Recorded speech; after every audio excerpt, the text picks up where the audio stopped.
Bismillah. Assalamualaikum warahmatullahi wabarakatuh.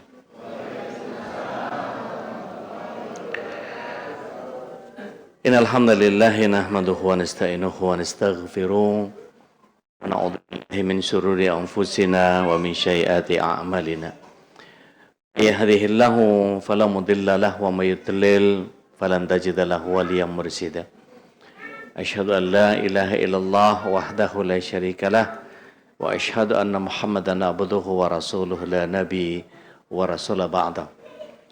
Allahumma salli wa sallim wa barik ala nabiyyina Muhammadin wa ala alihi wa sahbihi wa mawala wa la hawla wa la quwata illa billah ma ba'd. Bapak Ibu yang dimurkai Allah Subhanahu wa taala, adik-adik, anak-anakku yang aku cintakan Allah. Kebersyukuran adalah sebuah keniscayaan dan salawat serta salam semoga senantiasa tercurah ke hadirat Rasulullah SAW, berikut para keluarga, sahabat dan para pecinta risalah dan syariat beliau hingga akhir zaman. Mudah-mudahan kita yang hadir pada kesempatan sore hari ini bisa menjadi bagian dari golongan orang-orang yang mendapatkan syafaat beliau kelak di akhirat. Amin. Allahumma amin. Ini sudah masuk bulan Muharram, tinggal 3 hari lagi. Sebentar lagi Safar. Tapi tidak ada salahnya kita membahas sedikit tentang Muharram. Karena kemuliaannya, karena selama kita masih ada di bulan Muharram, semua amal soleh kita akan dilipat gandakan oleh Allah Subhanahu wa taala. Tentu kebersyukuran kita kepada Allah Tabaraka wa taala, kita masih ada di bulan Muharram ini. Ini sudah bisa dinyalain? Dinyala.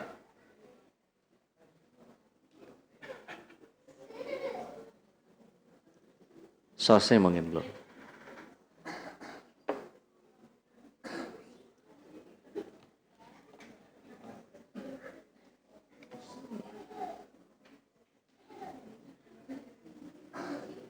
Baik. Mudah-mudahan apa yang kita bahas ini adalah bagian dari keajaiban yang terjadi di bulan Muharram.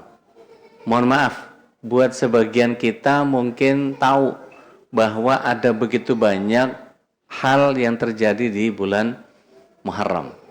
Saya ambil beberapa sejarah di bulan Muharram ini, tapi tidak semuanya sahih. Ada sebagian yang Israiliyat. Ya, saya sampaikan lebih dulu supaya jangan kemudian dianggap menjadi keliru. Ya. Jadi Nabi Idris diangkat ke langit yang keempat, Nabi Nuh mendarat di Bukit Judi, Nabi Ibrahim selamat dari api Raja Namrud, Nabi Yunus, dan kemudian sampai kepada Nabi Musa menyeberangi Laut Merah. Yang paling sahih cuman Nabi Musa menyeberangi Laut Merah bersama kaumnya. Dan Laut Merahnya bukan Laut Merah yang di Jeddah ya, yang di Yordan. Ya. Tapi saya nggak perlu mendetail ini. Tapi yang ingin saya sampaikan adalah bagaimana catatan ini tentang terjadinya di bulan Muharram. Tentu kita tahu bahwa Rasulullah SAW meminta kita untuk melakukan banyak hal yang positif. Amal soleh yang terjadi di bulan Muharram akan terjadi pelipat gandaan amal soleh. Jadi kalau Bapak Ibu tadi mendengarkan Al-Quran yang dibaca oleh Ustadz, maka pahalanya jauh lebih besar di bulan haram ketimbang bulan yang lain.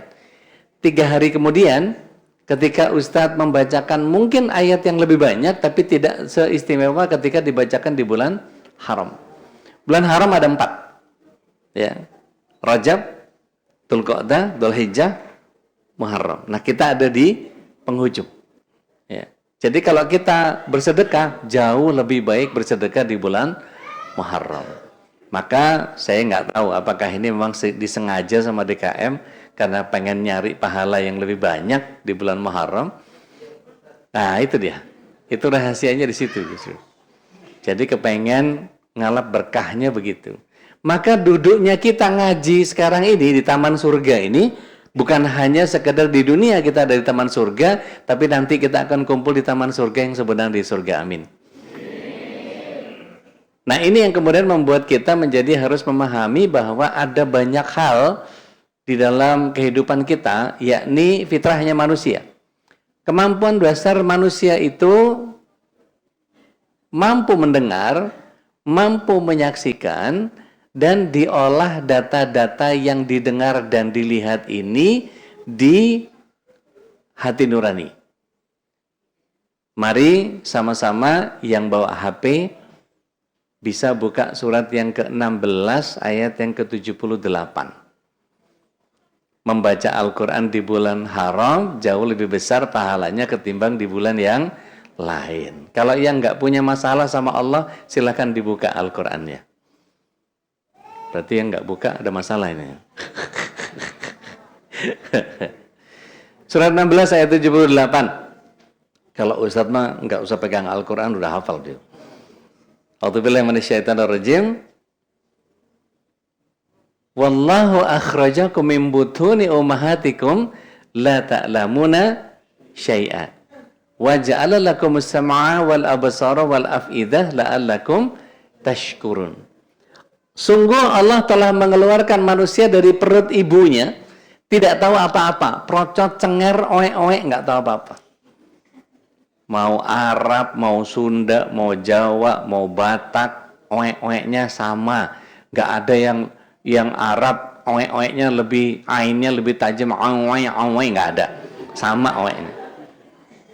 Kemudian Allah SWT jadikan waja'ala lakumus sam'a, pendengaran, wal absara wal afidah, pendengaran, penglihatan, dan hati nurani. Pertanyaan saya sekarang. Ya, pertanyaan saya sekarang. Buat yang nyimak aja nih, buat yang ngobrol aja nggak apa-apa. Ya, buat yang nyimak aja. Apakah setiap yang terlahir pasti punya pendengaran dan penglihatan? Saya ulang. Apakah setiap yang terlahir pasti punya pendengaran dan penglihatan? Duh, tadi iya, sekarang enggak. Gimana nih? Saya ulang. Saya pegang ntar mati kabelnya. Apakah yang terlahir, setiap yang terlahir pasti punya pendengaran dan penglihatan? Ini antara yang iya sama yang enggak jelas ini. Yang iya, angkat tangan. Cuma dikit. Yang enggak, loh, kok banyakan yang enggak ini? Berarti ayatnya salah. Loh, iya kan? Kan gini, mohon izin ya. Surat 16 ayat 78 bilang begini. Wallahu akhrajakum min butuni ummahatikum la ta'lamuna syai'a. Allah mengeluarkan setiap bayi yang keluar dari perut ibunya, procot, cenger, nggak tahu apa-apa. Kemudian Allah jadikan pendengaran, penglihatan, dan hati nurani untuk supaya bisa bersyukur. Tadi saya tanya, setiap yang terlahir apakah pasti punya pendengaran, penglihatan? Yang jawab iya cuma sedikit. Ini sisanya yang nggak ngaco apa nggak jelas ini, nggak tahu saya. Apa sok tawadu, apa nggak punya ilmunya, nggak ngerti saya. Atau masa bodoh, nggak ngerti juga, nggak ngerti saya. Ya, silahkan aja, nggak apa-apa. Oke? Tapi setiap catatan amal soleh kita, malaikat ngelihat. Oke? Yang jawab enggak tadi mana? Loh, kok nggak berani? Ayo, tanggung jawab. Ayo, tanggung jawab. Baik. Pasti pikiran yang enggak, itu karena ada tunanetra, ada tunarungu, ya kan ya? Ngajinya kurang jauh. Begini, mohon izin ya, saya pretelin satu-satu. Kalau kita perhatikan surat 16 ayat 28, kita tahu bahwa yang namanya pendengaran kita itu dibatasi oleh Allah SWT. Ada limitasi auditif. Tidak semua kita dengar. Ada sesuatu yang tidak kita dengar, yaitu sesuatu yang sifatnya di luar batas kemampuan. Kemampuan manusia antara 20 Hz sampai 20 MHz. Atau 20.000 Hz. Maka kemampuan manusia, perhatikan, manusia cuma antara 20 sampai 20 MHz. Di atas 20 MHz tidak bisa kita dengar. Di bawah 20 Hz kita tidak dengar. Oke, mohon izin. Ini buat yang normal. Yang tidak punya pendengaran, mohon izin. Tunarungu. Pertanyaan saya adalah, ayatnya wa ja'ala lakumus sam'a atau wa ja'ala lakumul udhunun? Hah? Sam'a, bukan udhunun. Bukan telinga dong berarti. Berarti mendengar tidak harus dengan telinga. Mohon izin Bapak Ibu yang dirahmati Allah SWT, calon penghuni surga semuanya. Kepaksa banget amin ya. Setiap yang terlahir harus punya pendengaran. Kalau lihat ayatnya, surat 16:78 tadi, harus punya pendengaran. Kenapa? Bagaimana dengan tunarungu, Ustaz? Mohon izin. Kalau ada tunarungu ngobrol, mereka ngobrolnya pakai bahasa apa? Bahasa isyarat. Itu kalau kita ngobrol pakai bahasa isyarat, yang menangkap pesan isyaratnya apa? Pendengaran atau penglihatan? Penglihatan. Berarti kalau ngobrol sama orang tunarungu terus dia merem, ngobrol nggak tuh? Berarti pendengarannya dipindah ke mata. Pantas ayatnya tidak disebut Allah menjadikan mata, telinga, bukan. Tapi fungsi pendengaran. Sampai sini paham? Nah, berarti tunarungu punya pendengaran? Punya, cuman alatnya dipindah ke... Oh, berarti setiap yang terlahir punya pendengaran. Jelas? Mana yang ngaku enggak tadi? Ayo tanggung jawab. Baik. Bagaimana dengan yang tunanetra, Ustadz? Mohon izin, Ibu pernah mati lampu? Bapak pernah mati lampu? Sering, Ustadz. Kalau lihat tampang ini sering mati lampu. Jadi, begitu mati lampu, yang terjadi kita tidak bisa melihat secara visual. Berarti apa? Terbatas visual kita. Kemudian dibatasi. Sementara kalau visual ini dibatasi, ada limitasi visual, manusia ini cuma melihat magiku hibiniu. Nggak lebih dari itu. Di bawah me, di atas u, dianggap tidak terlihat. Yang kita lihat cuma ini dong nih, segini nih. Mana dia? Nah, cuman mana nih?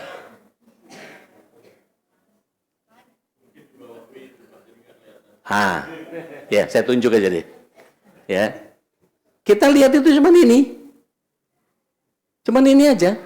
Yang sana nggak kelihatan, yang sini nggak kelihatan. Ini juga kalau ada cahaya. Kalau nggak ada cahaya, kita anggap sebagai tidak terlihat. Padahal ada yang di luar itu. Nggak kelihatan aja. Bapak Ibu yang dirahmati Allah SWT, Allah buat kita terbatas sekali. Coba bayangkan kalau kemudian kita punya pendengaran dibuka sama Allah Subhanahu Wa Taala, kemudian semua siaran radio masuk ke kuping kita. Loh, sekarang ini ada radio frekuensi yang sedang bersiaran sekarang, ada berapa radio? Itu masuk semua ke kuping kita. Apa enggak pusing kita? Siaran TV. Kalau mata kita kemudian bisa ngelihat frekuensi dari TV, maka gambar yang sebegitu banyak itu langsung masuk ke kepala kita dan kita bisa melihat. Puyeng kita. Jangankan itu, kita bisa ngelihat jin aja, sebelah kiri, kanan, depan, belakang, atas, bawah kita ini, ngelihat malaikat, bingung kita, pasti geleng-geleng. Masya Allah, ada yang tangannya panjang, ada yang saya begede, ada yang... Kita pusing sendiri. Makanya Allah SWT tutup itu. Nggak mungkin ada orang yang bisa ngelihat jin, nggak ada orang yang bisa ngelihat malaikat. Kalau bisa ngelihat gimana Ustaz? Dua kemungkinannya. Dia bohong, satu. Atau dalam dirinya ada jin. Berarti apa? Indigo. Istimewa? Nggak. Ini kesurupan. Mesti diruqyah. Jadi jangan sok gaya gitu. Kalau orang Jawa bilang punya doyolin weh. Kasat teng mondrobuno. Enggak lah. Enggak ada. Itu malah bisa jatuh kepada kesyirikan. Apalagi kalau ada yang suka main TikTok, bisa cek khodam. Kacau. Ada yang khodamnya ular dari Samudra Selatan, apalah segala macam. Ini kayak keturunan Nyi Blorong kayaknya nih. Enggak boleh, itu syirik. Syirik. Percaya itu 40 hari, sholat kita nggak diterima, doa kita nggak nyampe. Kalau kita mati dalam keadaan kafir, naudzubillah min dzalik. Maka jangan dipercaya. Ya, cek khodam apa segala macam nggak boleh. Syirik. Sama kayak ramalan. Ada yang Gemini di sini? Enggak berani ngacung ya? Aries? Nah, kalau masih percaya, syirik. Loh iya, serius ya. Itu ramalan Nostradamus. Apalagi pakai CEO-nya Cina. Ah. Tikus itu. Antum tikus. Kirain tikus. CEO tikus. Bagaimana peruntungan Virgo kambing di tahun kuda emas? Alah. Kita kayak bukan muslim tuh kalau kayak begitu tuh. Percaya sama tua pekong. Kita Konghucu itu jadinya. Itu keluar dari Islam. Jangan percaya yang gitu. Oke? Baik. Bapak Ibu yang dimaksud Allah, ini adalah bagian yang kemudian kalau kita perhatikan, batasan ini ada bagian yang kemudian kita anggap sebagai tidak terlihat. Alhamdulillah Allah batasi kita hanya sebatas yang kita sekarang mampu. Yang kita dengar terbatas, yang kita lihat terbatas. Berarti ada dong yang di luar itu ada. Dan kita harus masuk. Iya Pak, kalau bisa jangan ganjel pintu Pak, nanti yang masuk lagi itu susah tuh. Tuh kan, ada 46 lagi tuh. Jangan di pintu Pak. Mohon izin, bisa geser ya Pak? Geser. Silakan. Mohon maaf ke ganjelnya. Baik. Ditutup lagi Pak, mohon izin Pak. Iya, terima kasih. Baik, Bapak Ibu yang dimaksud Allah Ta'ala, jadi saya ingin menyampaikan bahwa yang namanya rasio, nalar, logika, ya, pikiran kita itu adalah sejatinya keterbatasan yang terjadi antara apa yang kita lihat, apa yang kita dengar, maka itu yang kita pikir dan rasakan. Bapak Ibu mohon izin, adik-adik dengerin sebentar ya. Nanti ngobrolnya nanti ya. Nggak usah dimarahin. Kayak yang bener aja. Marahin adiknya kayak dia bener aja. Jadi ketika kita tahu otak kita ini terbagi dua. Dalam teori otak lama, otak kirinya itu bicara tentang sesuatu yang sifatnya data, otak kanannya yang sifatnya imajinasi. Atau sesuatu yang sifatnya besar. Yang ini kecil-kecil, data. Hati-hati dengan otak kiri kita, begitu datang informasi yang sama, cenderung nolak. Contoh, kita kalau disuruh melakukan sesuatu, kemudian suruh ngulang, lama-lama bosan. Itu mulu. Banyak anak-anak yang kemudian dikasih tahu sama orang tuanya, udah sholat nak. Itu, ditanya udah sholat mulu. Itu bosan. Ya. Udah ngaji mulu. Kayak mau masuk surga sekarang aja. Kalau ngasih tahunya begitu mulu polanya. Nah, otak kiri itu punya kebiasaan apa?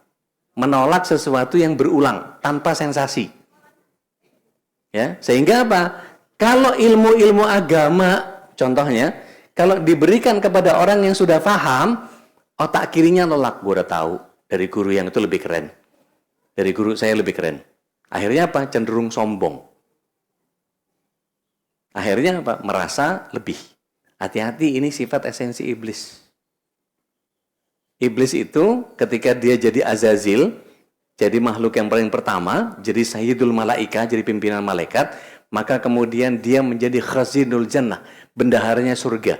Ketika Allah SWT ingin menjadikan khalifah, ini ja'ilun fil ardi khalifah, maka disuruh sujud semuanya kepada Adam, semua sujud kecuali iblis. Apa dia bilang di surat 7 ayat 12? Ana khairu minhu, saya lebih baik dari dia.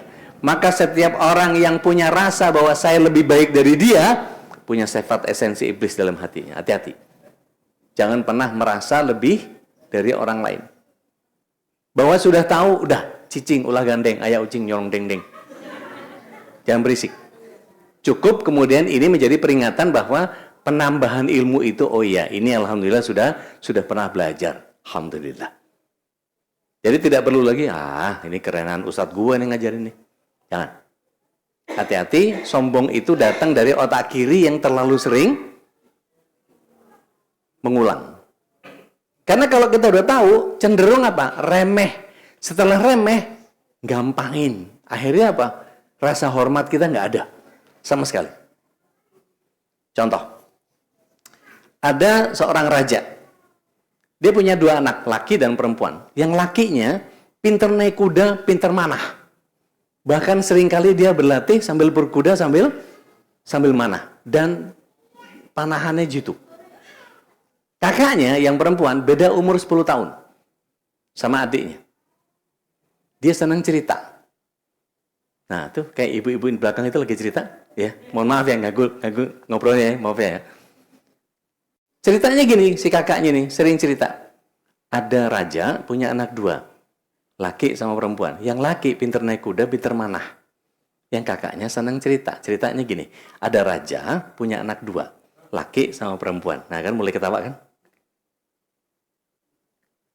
Yang adiknya laki seneng naik kuda sama pinter mana. Kakaknya seneng cerita. Ceritanya ada seorang raja. Loh kan mulai ketawa kan? Mulai remeh. Karena apa? Berulang.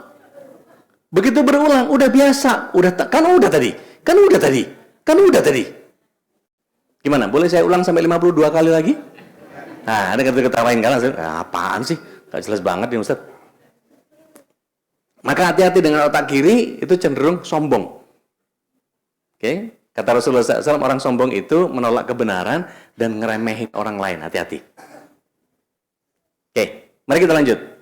Yang didengar, yang dilihat, yang dipikirkan. Maka di luar batas itu, tidak terdengar, tidak terlihat, tidak terpikirkan, dan tidak terasakan. Contohnya apa? Surga dan neraka. Surga dan neraka itu kata Rasulullah SAW, apapun yang ada di pikiran kalian, tidak akan pernah terfikirkan, tidak pernah terasakan, dan tidak pernah terindra oleh indera kita. Artinya apa? Terlalu indah surga itu untuk digambarkan. Kadang-kadang Allah SWT bocorin bahwa di bawahnya mengalir sungai-sungai. Kita bisa ngambil piala-piala dari emas, bisa nyiduk. Kadang susu, kadang madu, kadang air yang jernih, dan seterusnya. Tapi araknya tidak memabukkan. Masya Allah. Para pria-pria yang soleh masuk surga nanti didampingi sama 72 bidadari. Wah, mulai ngeres. Mulai kacau. Padahal fase di surga nanti tidak sama seperti di dunia. Beda banget. Beda banget. Bahkan gambaran-gambaran yang terjadi di begitu banyak ayat, begitu banyak hadis, ternyata Rasulullah SAW membantah kita dengan tidak pernah terpikirkan, tidak pernah terindra dengan indera kita. Berarti apa? Kalau kita bayangkan rahmat Allah ada 100, 1 di dunia, 99 di akhirat. Kayak apa itu? Masya Allah. Sementara di akhirat nanti, di surga terutama, kita semua muslim pasti masuk surga. Nggak pakai insya Allah saya, pasti. Kenapa? Karena kalau pasti orang Islam yang bersyahadat punya iman, pasti masuk surga. Cuman nggak tahu saya, nggak ada jaminan bahwa kita selamat dari neraka yang nggak tahu berapa celupan. Oh iya, naudzubillah min dzalik. Habis ini ngomongin orang, habis ini begitu banyak kesalahan-kesalahan yang kita lakukan dan seterusnya. Baik, mari kita lihat bahwa ada sesuatu yang di luar batas kemampuan manusia, yaitu apa? Suprasonic. Atau disebutnya supralight. Ini yang menyebabkan orang melakukan sesuatu yang sifatnya hanya bisa dinalar dengan iman. Contoh, ketika Rasulullah SAW Mi'raj, bagaimana melogikakannya? Bagaimana menalarnya? Bagaimana orang bisa menyederhanakan logikanya? Akhirnya, mohon maaf saya sebut nama, Ustadz Agus Mustafa di Jawa Timur, Surabaya beliau. Beliau menulis buku Tasawuf Modern. Kacau beliau mikirnya, menurut saya. Kenapa? Karena beliau menyetarakan kekuasaan Allah Subhanahu wa Ta'ala menjadi setara dengan manusia. Beliau katakan apa? Allah Subhanahu wa Ta'ala merubah wujud Rasulullah SAW menjadi seberkas cahaya, kemudian diberangkatkan ke langit, karena tidak ada satupun benda kecuali dalam bentuk cahaya yang bisa menembus langit. Nah ini kan berarti menganggap enteng bahwa Allah SWT seolah-olah tidak bisa punya kuasa yang lebih untuk bawa wujud Rasulullah SAW secara harfiah ke Sidratul Muntaha. Maka nggak boleh pemahaman seperti itu. Nanti kalau kita belajar tauhid, ada ketidakbolehan kita mentasybih. Nah, ini mesti belajar tauhid lagi diberesin. Ya. Mentasybih itu apa? Mensetarakan Allah dengan yang lain. Sementara kuasa Allah itu tidak terbatas. Kemahaannya itu menjadi sangat luar biasa. Dan itu di luar keterbatasan kita sebagai manusia. Contoh sederhana. Kalau Allah maha mendengar, Allah maha melihat, kita juga mendengar, kita juga melihat. Tapi dengan kemahaan Allah, buktinya tadi. Sesuatu yang di luar limit kita, di atas 20.000 Hz kita nggak dengar, di bawah 20 Hz kita nggak dengar, atau di luarnya Magic New menjadi tidak tampak oleh kita, dan Allah batasi kita sedemikian rupa, dan itu keberuntungan untuk kita.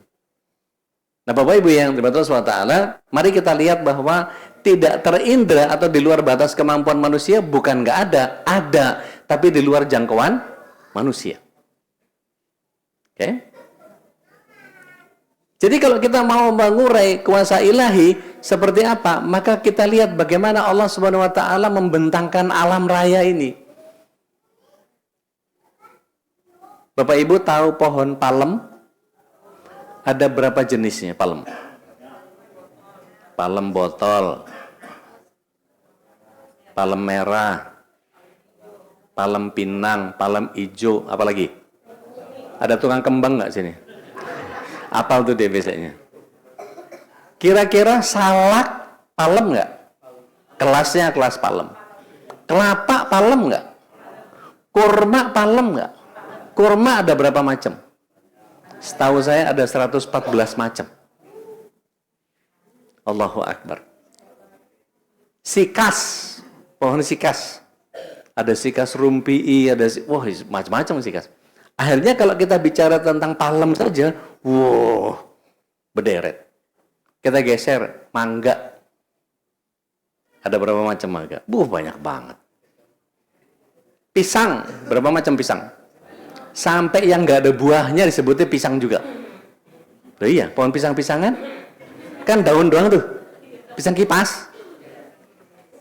Ada pisang-pisangan yang kayak heliconia. Yang bunganya merah di jalanan banyak tuh.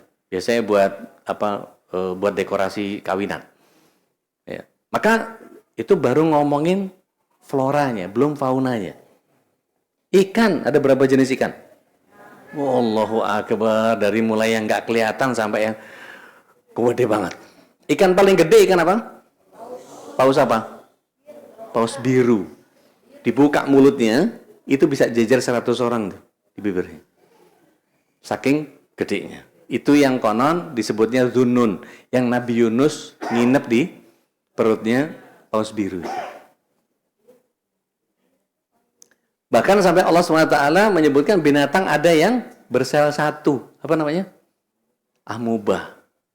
Masya Allah, kepikir sama Allah tuh begitu tuh. Ketika Allah SWT membentang alam ini, maka kita lihat. Jangankan kita bicara itu.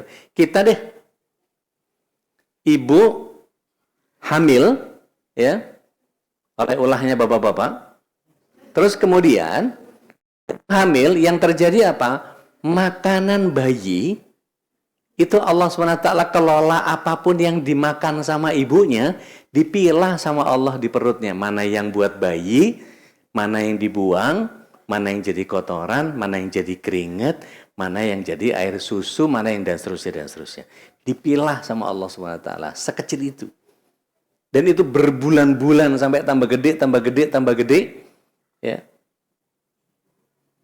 Akhirnya di bak truk yang kalau lantar kota, ya, pulang malu nggak pulang rindu. Loh, catatannya gitu.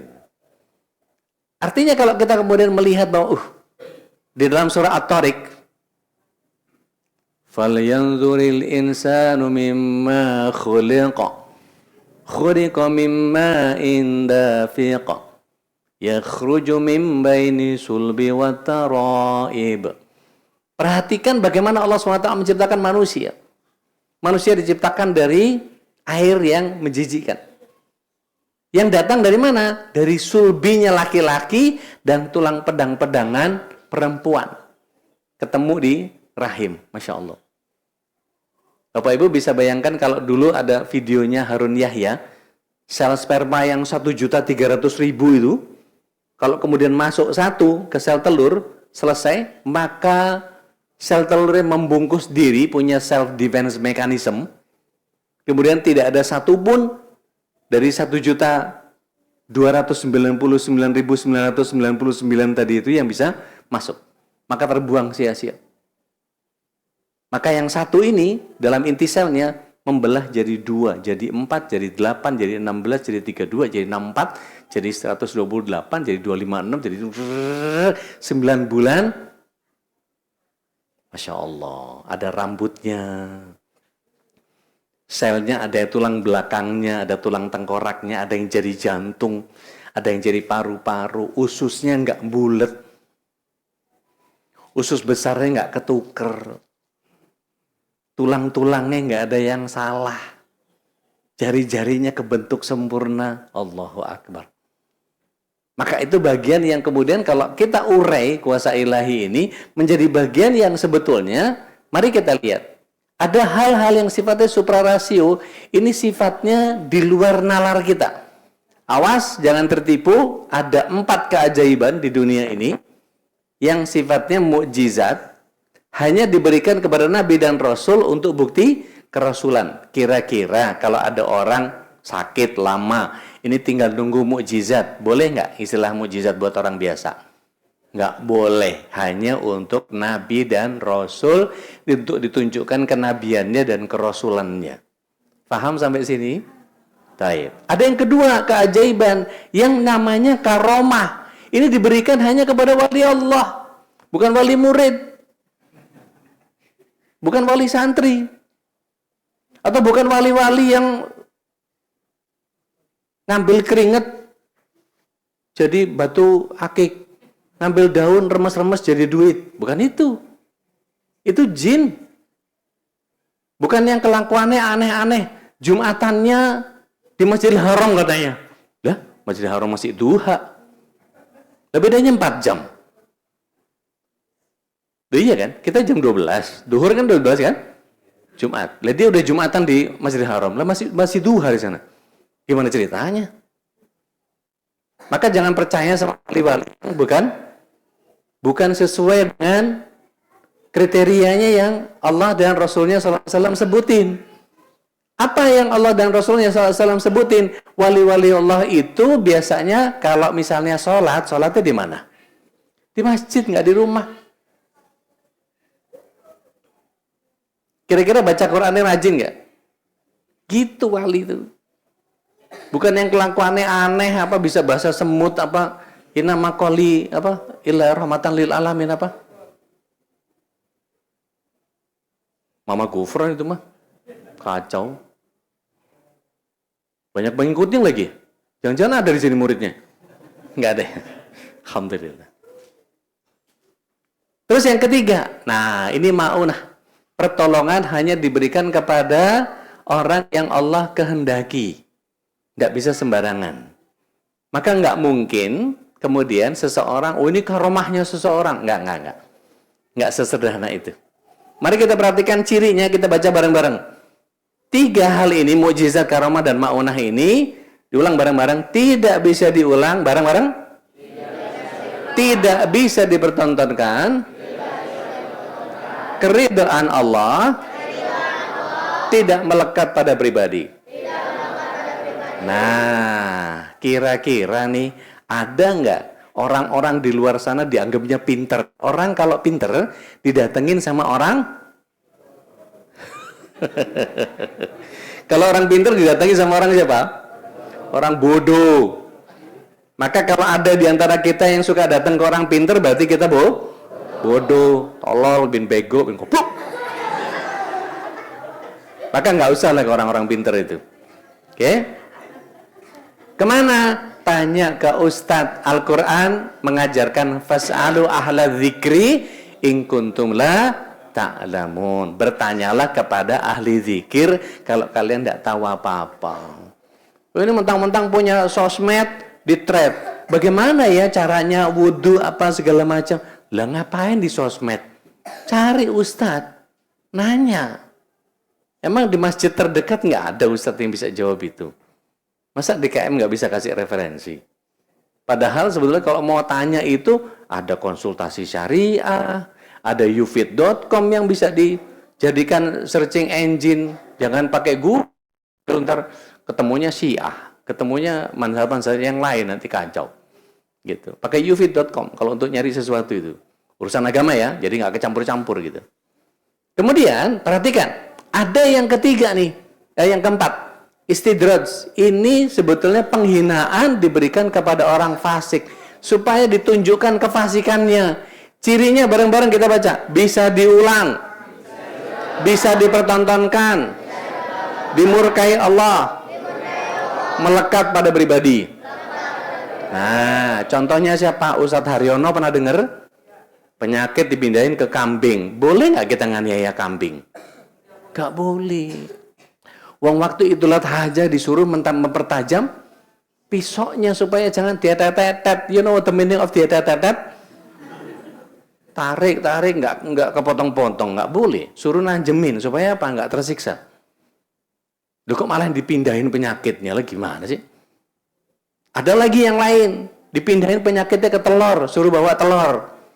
Nanti digosir, bukannya penyakit itu apa segala macam ditukar sama telur yang beli di Kampung 200. Saya tahu tokonya tuh. Kalau dia mau buka praktek perdukunan, boleh nanti ngobrol sama saya. Saya tahu tuh tempatnya. Ternyata banyak yang beli di sana. Jadi kalau dipecah, tek, wah keluar silet, keluar paku, keluar apalah lumpur, keluar rambut segala macam. Dibilang, wah ini diteluh, wah ini sihir, wah ini kiriman, wah ini apalah segala macam. Akhirnya apa? Diperes. Jahat orang-orang itu. Jahat orang-orang itu. Jangan percaya sama orang karena kita dibilangin nanti baik. Cirinya apa? Bisa diulang. Setiap kali ngobatin begitu terus gayanya. Ya kan? Iya. Dukun-dukun tuh paranormal, nyebutnya aja spiritual consultant. Halah. Penasehat spiritual. Dukun aja. Gayanya kayak ustadz. Bacanya pakai hamdalah juga, pakai fatihah juga. Tapi ujung-ujungnya yang gerundel. Kita nggak tahu apa itu dibaca. Maka jangan percaya sama orang yang bacanya yang gerundel. Jangan percaya. Karena takutnya mantra pelet, terutama ibu-ibu. Loh, beneran bu. Begitu dilihat fotonya, sirigobang gosir. Tik ager-ager, ada itik main di pagar. Ada cowok, cewek nguber lah, mantra pelet yang dibaca. Kacau. Jangan.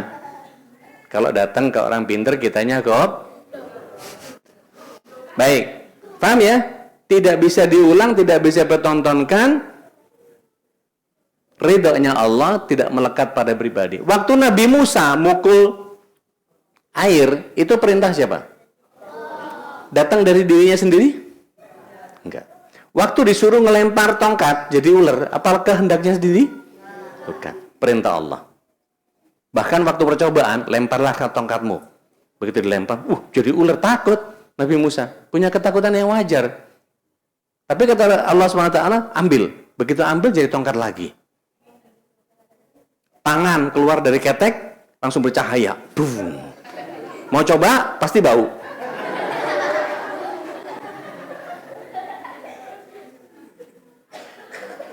Rasul Sallallahu Alaihi Wasallam di Hudaybiyah kehabisan air, maka Rasulullah SAW dilaporin sama tim logistik, ya Rasulullah air nggak habis. Maka Rasulullah SAW bawa sini kirbahnya. Begitu dibawa, airnya keluar dari jari Rasulullah SAW, masya Allah. Tapi waktu perang Uhud Rasulullah SAW pakai sabuk al-hikmah nggak? Kebal bacok? Enggak.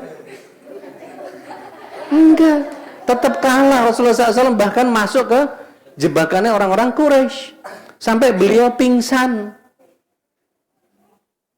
Bahkan tercatat dalam sejarah pipinya robek kena baju zirahnya. Bahkan giginya patah. Bahunya somplak. Lah kalau Rasulullah SAW kebal bacok bisa saja diminta, ya Allah lindungi aku kan nabimu.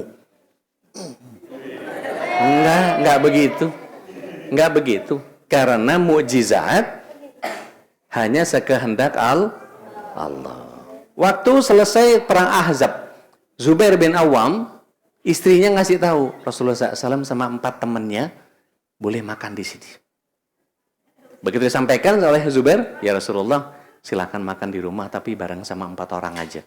Apa kata Rasulullah SAW? Yuk kita diundang makan sama Zubair bin Awam. Lah semua. Kalau bahasa orang Betawi gabus itu dah. Orang dan tak pisan katanya. Akhirnya apa? Kata istrinya Zubair, lah kok jadi semua?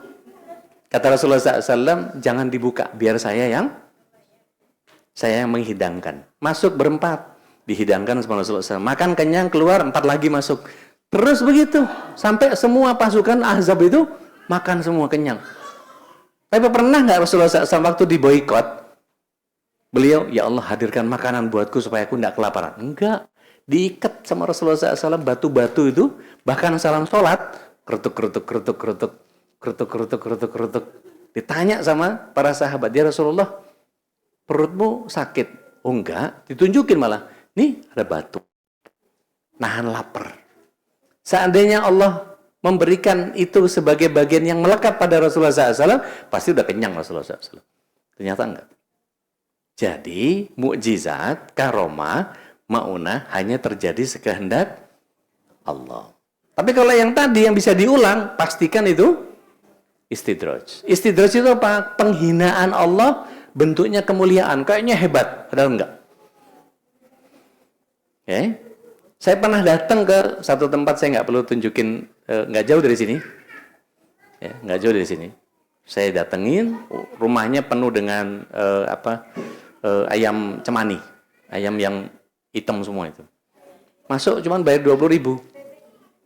Ternyata apa? Pengobatannya sama semua. Dicucup, tahu dicucup, disedot.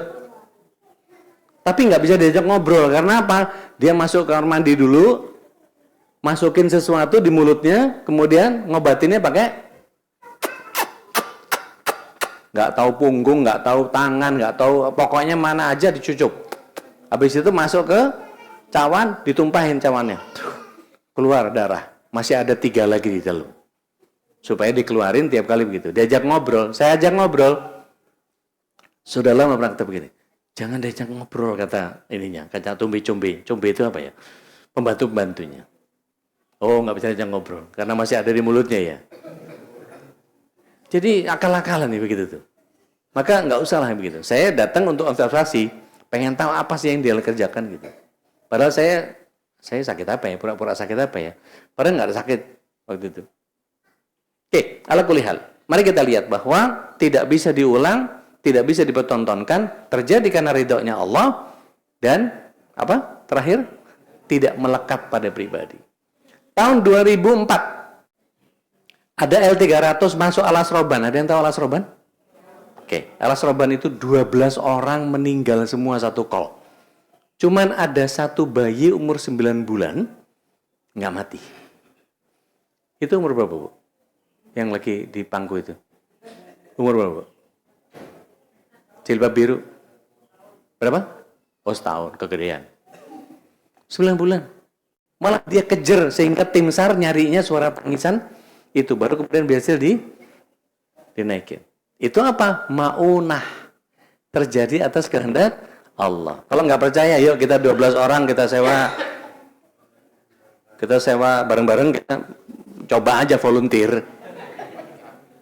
Sukarelawan, nyemplung, bawa bayinya siapa gitu. Kalau itu juga boleh, nggak apa-apa, pinjem. Kira-kira bisa selamat nggak? Nggak bisa diulang. Nggak bisa dipertontonkan.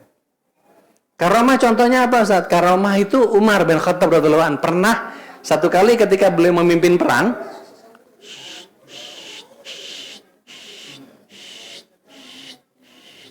kayak nyamuk ya semprotnya.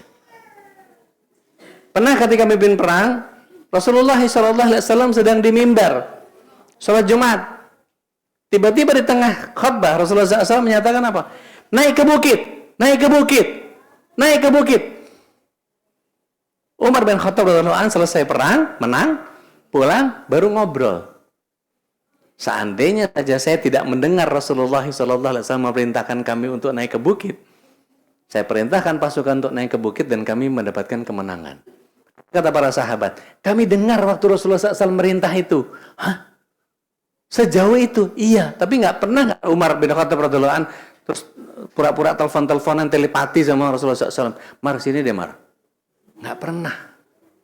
Artinya apa? Ini terjadi hanya karena kehendak Allah. Dan itu hanya Umar yang bisa begitu. Nggak bisa ditiru. Bisa diulang? Nggak. Dipertontonkan? Nggak bisa. Terjadi atas kehendak Allah, bukan kehendak manusia. Tidak melekat pada pribadi. Karena Allah ngasih begitu aja. Maka hati-hati, jangan terlalu kagum sama sesuatu yang luar biasa. Wah, bisa ngeramal. Wah, bisa nguap. Udah ngantuk ya, Bu? Suaranya Ustadznya merdu jadi ngantuk ya. Baik. Tidak bisa diulang, tidak bisa dipertontonkan. Ini keridaan Allah tidak melekat pada manusianya. Bapak Ibu yang dirahmati Allah SWT, kehendak Allah ada dua. Yuk. Sebut bareng-bareng, kehendak Allah ada dua. Diridhoi dan dimurkai. Jadi kalau terjadi atas kehendak Allah, maka bisa saja Allah ridho, bisa saja Allah murka. Kalau ada orang maling gak berhasil, itu Allah ridho atau Allah murka? Allah ridho terhadap yang punya barang, gak jadi maling. Tapi kepada malingnya Allah murka. Terjadi kemalingan, terjadi perampokan, terjadi korupsi. Allah ridho atau Allah murka? Tapi dibiarin sama Allah SWT. Istidraj. Betul. Kira-kira kalau kita belajar dari Abu Lahab. Oke? Abu Lahab. Kan sama Rasulullah SAW ketika dikumpulkan di Bukit Safa. Maka Abu Lahab mengatakan, Tabbat yadai Muhammad. Kecelakaan besar bagimu ya Muhammad. Karena engkau mengumpulkan kami hanya untuk mengganti Tuhan. Tapi Allah SWT justru menyatakan Tabbat yada Abi Lahabi wa tab. Diceritakan oleh Allah SWT. Maka ayat itu diketahui nggak sama Abu Lahab? Diketahui ayat itu. Tapi kira-kira bisa ngelak nggak dari takdir kalau Abu Lahab itu kemudian berislam gitu, ngeprank seluruh dunia? Dia masuk Islam, kira-kira gimana? Enggak ternyata. Allah SWT sudah menetapkan takdirnya, Allah enggak ridho kepada Abu Lahab. Maka ditetapkan begitu, dikabarkan kepada Abu Lahab, tapi ternyata dia tetap konsisten untuk menjalankan kemaksiatannya kepada Allah Taala. Artinya apa? Kalau dia mau merubah takdir, dia berubah. Dia mau berislam ikut Rasulullah SAW. Kira-kira ayatnya benar atau salah? Jadi salah ayatnya. Enggak, Allah SWT ingin menetapkan ayat itu begitu, berjalan, mau dikabarin kayak begitu, Abu Lahab tetap nggak mau berislam. Sampai akhirnya mati dalam keadaan kafir. Nah itu contoh berarti apa? Kita sudah diberikan kesempatan sekarang oleh Allah SWT untuk mengurai kekuasaan ilahi. Kira-kira nanti, ya mohon izin nih, kalau ada azan kumandang, datang ke azumarnya karena pembagian jatah atau karena Allah? Pilihannya ada pada Ibu. Sekarang aja ngomong gitu. Subuh tadi kemana? Ini subuh kalau disetel di CCTV-nya, subuh berapa soft sih? Alhamdulillah, ini berapa soft ini? Penuh. Subuh tadi kemana? Nah, Ustaz, dicatat Ustaz, foto kalau perlu besok subuh. Besok subuh ada nggak ini orang? Mau difoto sekarang? Mau saya fotoin? Tadi udah difoto sama Pak Adi. Oke, artinya gini, jangan kemudian kita melakukan sesuatu tidak karena Allah. Kalau datang ke Azumar ini karena ada pembagian begini, maka hati-hati. Tertarikan kita kepada Allah hanya karena sebatas duniawi saja. Jangan gampang ketipu sama itu. Karena apa? Bapak Ibu yang Tuhan SWT sebut bareng-bareng. Rizki hakikatnya ada 3. Yang dimakan jadi kotoran, yang dibelanjakan jadi warisan, yang diinfakkan jadi kekekalan. Ulang.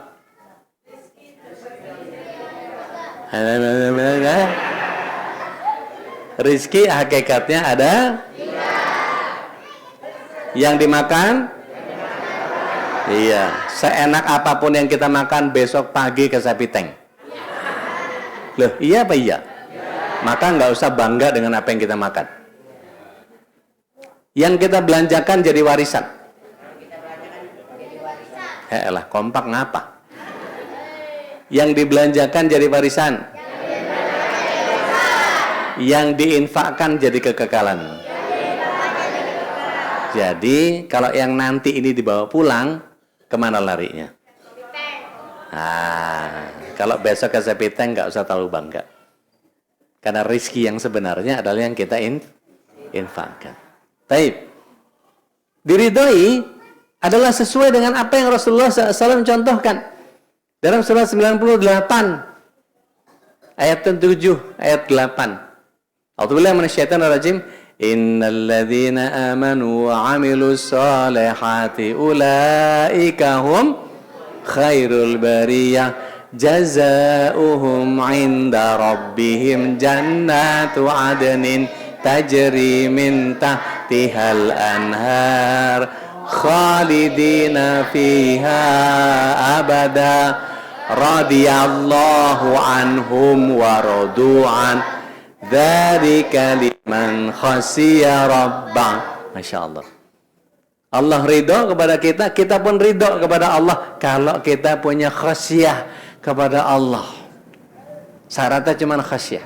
Kalau kepengen dapat ridho, ikuti Rasulullah SAW. Jadi apa yang kita kerjakan semua harus ada contoh Rasulullah SAW ditujukan kepada Allah Tabaraka wa Ta'ala. Kemudian dimurkai cuman hanya di dunia, tidak sampai akhirat. Surat 11 ayat 15 ayat 16. Allah SWT menyatakan, a'udzubillahi minasyaitonir rajim, man kana yuridul hayatid dunya wa zinataha.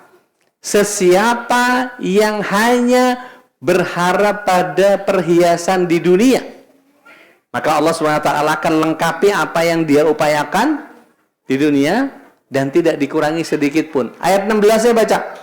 Itulah orang-orang yang akan tidak mendapatkan apa-apa di akhirat kecuali neraka, ilanar. Maka sia-sia apa yang mereka perbuat di dunia. Jadi seolah-olah kayak nggak dapat apa-apa karena berharap sama dunia saja. Ya, yang penting dapat hadiah, yang penting dapat uang, yang penting dapat barang, yang penting dapat macam-macam dunia.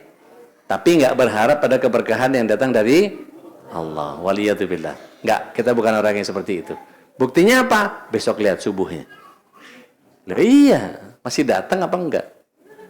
Atau subuh mesti bagi-bagi sembako lagi? Tekor badar katanya. Baik, Bapak Ibu yang dimaksud Allah, supranasio sekali lagi bicara tentang kesempurnaan keimanan kita. Ini kurang R.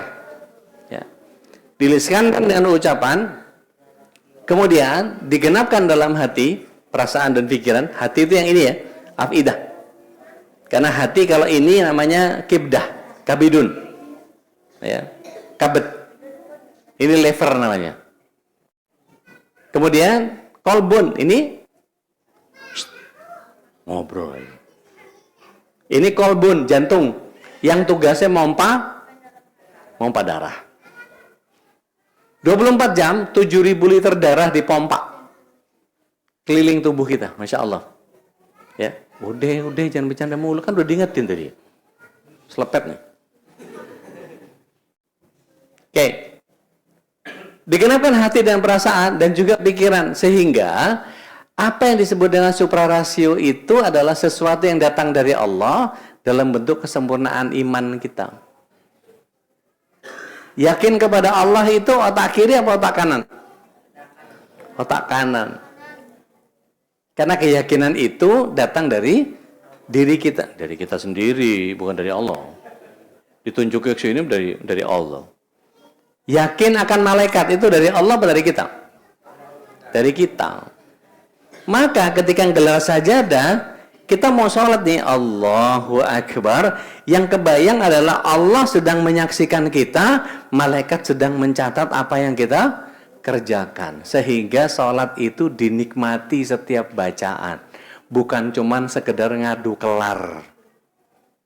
Siapa yang kalau sholat sendiri ngadu balapan? Acung, ngadu cepat? Enggak boleh. Kamu kalau nunjuk begini kan 3 ke kita ini. Jadi kalau sholat cuma ngadu cepat, Allah Assalamualaikum. Habis itu nggak betah banget. Allahumma lantas jalan. Ada yang begitu? Zikir dulu. Subhanallah. Buat yang sudah sering,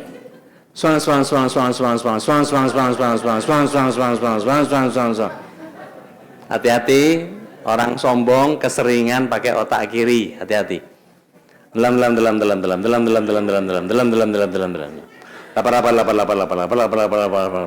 Yang penting udah zikir, udah kelar, udah. Begitu ditanya, udah sholat, udah. Kualitasnya kayak apa? Masalahnya, iya kalau sholat kita diterima, kalau nggak diterima sama Allah SWT, ya Allah. Dulu zaman Rasulullah SAW, suruh ngulang tuh orang yang sholat kayak begitu, ulang. Begitu udah selesai sholat, ulang. Suruh ngulang lagi. Udah selesai, ulang. Kau belum sholat tadi. Jadi yang bener gimana? Nikmati. Sehingga setiap perjumpaan itu adalah ini saya sedang dilihat sama Allah. Saya akan mempertanggungjawabkan sholat saya kepada Allah dan nanti akan dinilai berdasarkan sholat saya. Saya ingin sholat saya ini dinilai oleh Allah SWT dalam keadaan yang paling baik. Jadi kira-kira kalau hujan mikirin rengginang nggak? Sendal, helm, kunci, dompet, apalah segala macam. Itu tuh kebiasaan ya. Baik, Bapak Ibu yang dirahmati Allah SWT, amalkan dengan perbuatan yang ketiga. Rasulullah SAW menyatakan, Innallaha la yanzuru ila suwarikum wa amwalikum. Sungguh Allah SWT tidak memperhatikan penampilan dan harta. Walakin yanzuru ila fi qulubikum wa a'malikum. Tetapi Allah SWT melihat atau memperhatikan kita bagaimana menyelaraskan antara hati dengan amal. Maka duduknya kita di sini, nyimak atau tidaknya, itu dicatat. Terlepas dari ada yang nyatet atau enggak ya. Kalau emang niat belajar, nyatet. Ya. Kalau enggak, ya alhamdulillah, lu udah ke masjid, mau udah alhamdulillah. Daripada enggak ke masjid. Iya, enggak ditonton juga, rekaman juga. Baik, Bapak Ibu yang dirahmati Allah SWT, ada bagian eksternal yang mengganggu kita. Siapa? Surat 7 ayat 16-17. Visinya iblis apa? Menyatakan, A'udzubillahi minasyaitonir rajim. Qala rabbi, kata iblis. Bima aghwaytani, karena engkau sudah menjadikan aku golongan sesat. Ya. La aqa'udanna lahum siratal mustaqim. Saya akan melencengkan ketauhidan mereka dengan deviasi bahkan 0, sesuatu yang ditujukan bukan kepada Allah, melenceng, akhirnya bukan ma'rifatullah, tapi ma'rifatul jin. Hati-hati. Maka lakukan semuanya karena Allah. Guru saya dari Ummul Qura, Ustaz Amiruddin Abdullah, karena saya talaki sama beliau katakan apa? Al-Quran dan Sunnah selainnya setan. Setegas itu. Jadi, nggak bisa bergeser dari apapun. Tujuan kepada Allah, bergeser syirik. Ikut Rasulullah SAW, bergeser bid'ah. Segampang itu. Maka segala sesuatu dalam Islam ini pasti ada dalilnya, pasti ada hujahnya. Setiap larangan, setiap perintah, pasti ada larangan, pasti ada perintahnya. Maka jangan katanya-katanya, kata Pak Ustadz. Ustadz yang mana? Banyak kan nonton TV nggak bener sih. Akhirnya apa? Katanya-katanya, kila wakala, nggak kepake di kita. Kita jelas, ayatnya ada, hadisnya ada. Taib. Misi iblis di ayat 17-nya, "Tsumma la'atiyannahum min baini aydihim wa min khalfihim wa an aymanihim wa an syama'ilihim wa la tajidu aktsarahum syakirin." Engkau tidak akan mendapati kebanyakan mereka yang bersyukur karena aku serang depan, belakang, kiri, kanan. Jadi kalau dari visinya tadi dikatakan bahwa aku akan menyerang mereka, membuat mereka minas siratal mustaqim, dari jalan engkau yang lurus, dibelokin kita, dan kemudian diserang depan, belakang, kiri, kanan, dibuat kita tidak bersyukur. Padahal surat 16 ayat 78 tadi, wa ja'ala lakumus sam'a wal absara wal afidah la'allakum apa tadi? Tashkurun. Tapi ternyata qalilan ma tashkurun. Sedikit sekali yang bersyukur. Hati-hati, iblis ini macam-macam ya. Bentuknya ada yang jin, ada yang manusia. Lihat sekitar kita. Kalau ada yang punya sifat syaitaniyah, perhatikan, biasanya dia ngebujuk untuk tidak kepada Allah, menjauhkan diri dari Allah. Makanya kalau pas ngaji gini banyak yang ganggu, ya kan ya? Ya kan ya? Banyak yang ganggu nggak? Banyak nggak yang ganggu? Banyak nggak? Banyak. Lagi nyimak, kelepok. Lagi nyimak, kelepok. Lagi sholat nih, Allahu Akbar. Loh, gitu ya anak-anak kita tuh, Pak. Tapi kalau dia tahu bahwa ini diawasi sama Allah, nggak berani, Pak. Bergeming pun nggak berani.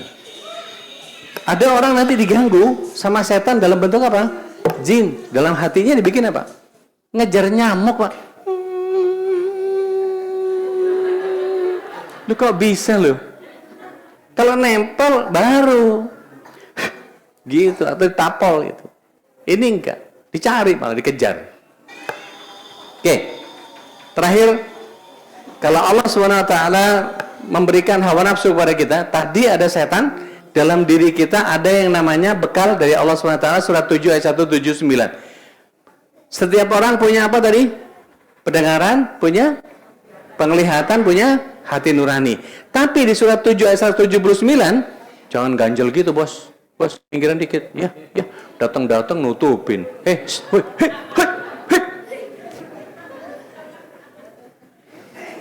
Perhatikan surat 7 ayat 9, punya pendengaran, punya penglihatan, punya hati nurani, tapi sama sekali nggak dipakai. Mubazir. Jadi ngapain punya hati nurani nggak dipakai? Kebanyakan apa? Kebanyakan main game.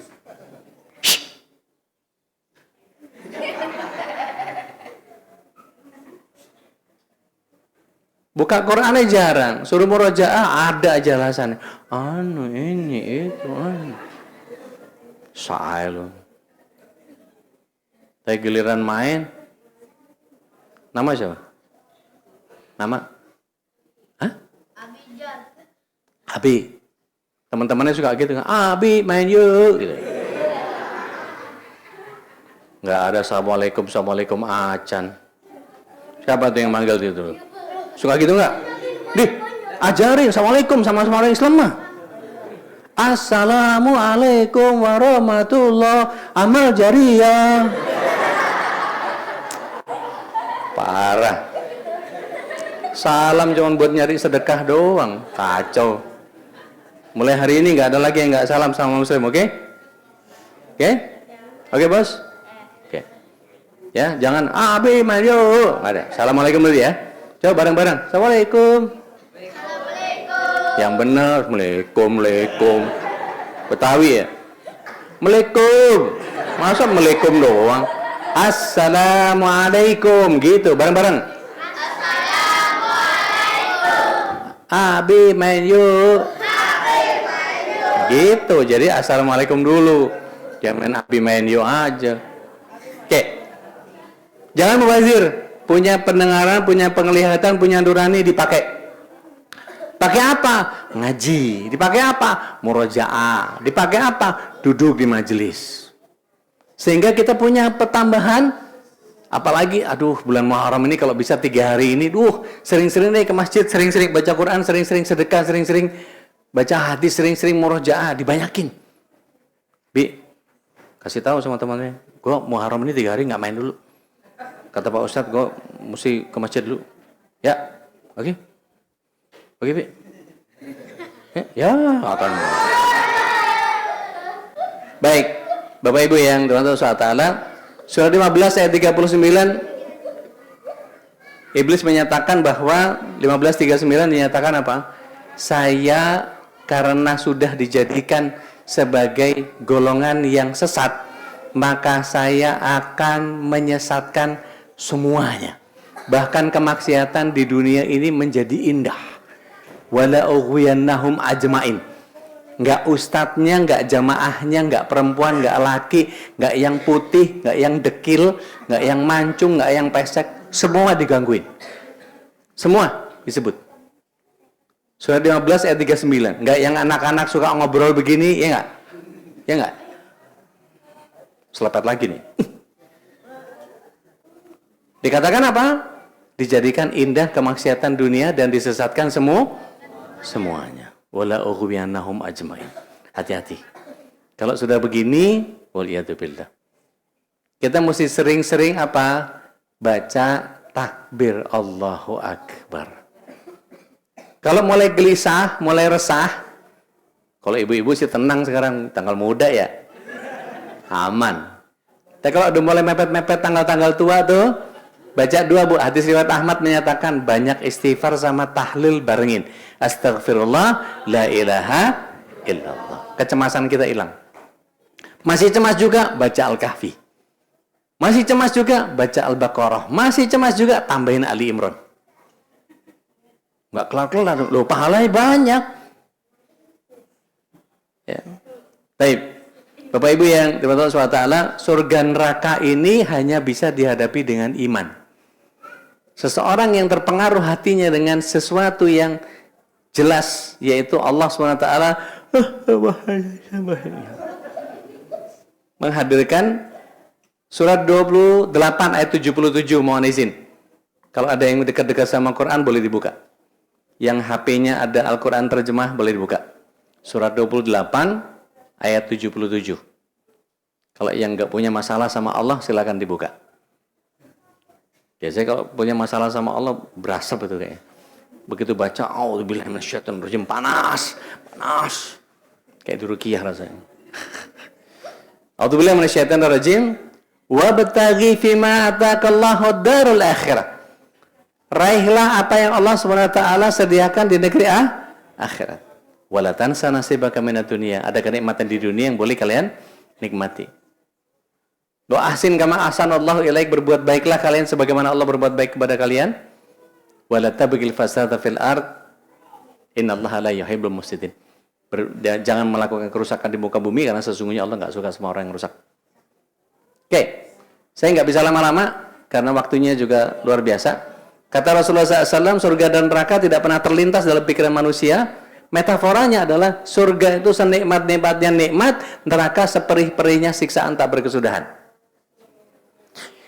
Pilihannya ada pada kita mau kemana. Ada yang sudah tahu takdirnya mau kemana? Nggak ada lah, satupun nggak ada dari kita. Tapi kita bisa nggak memastikan bahwa kita masuk surga dengan amalan kita?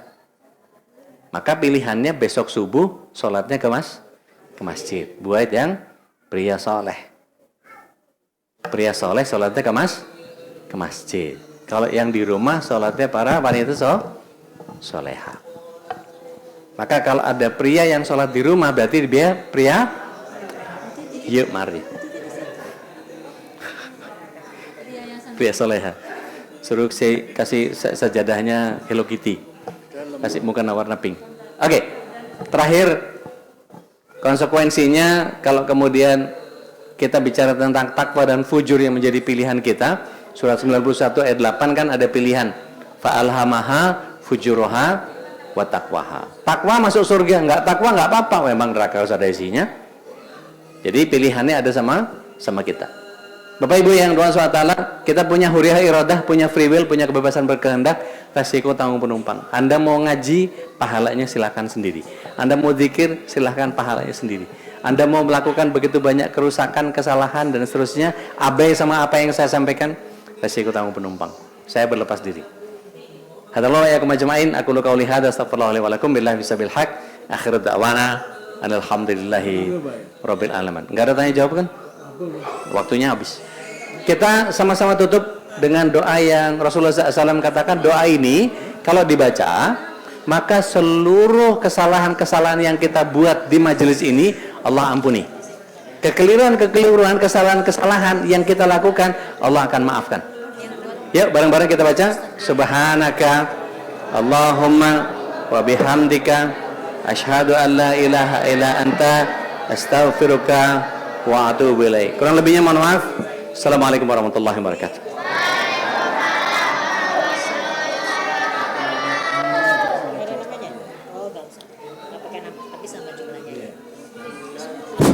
Alhamdulillah.